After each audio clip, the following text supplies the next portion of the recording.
अहमदाबाद विमान दुर्घटनेबाबत शिवसेना ठाकरे गटनेते संजय राऊत यांनी गंभीर प्रश्न उपस्थित केला आहे.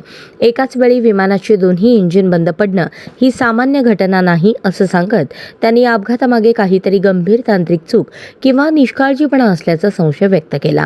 त्यांनी केंद्र सरकारकडे अपघाताच्या सखोल आणि पारदर्शक चौकशीची मागणी केली. तसेच विमान सेवा पुरवणाऱ्या कंपन्यांच्या देखभालीविषयीही प्रश्नचिन्ह उपस्थित करत या प्रकरणात जबाबदारांना शिक्षा व्हावी अशी मागणी केली आहे. त्यांच्या वक्तव्यामुळे विमान दुर्घटनेभोवती असलेलं गूढ अधिकच वाढलं आहे. ड्रीमलाइनरचं जेव्हा डील झालं होतं तेव्हा भारतीय जनता पक्षानं त्या संदर्भात शंका उपस्थित केल्या होत्या. कारण UPAच्या काळामध्ये ही खरेदी झाली. Civil aviation minister Praful Patel होते. हे आज सिव्हिल एव्हिएशन क्षेत्र जगातलं त्याला पडलेलं कोड आहे. 30 सेकंदामध्ये घडलं कसं? एकाच वेळेला 2 इंजिनं बंद पडली कशी? सायबरच्या माध्यमातून ही हायजॅक केली का? असे अनेक प्रकार समोर येत आहेत.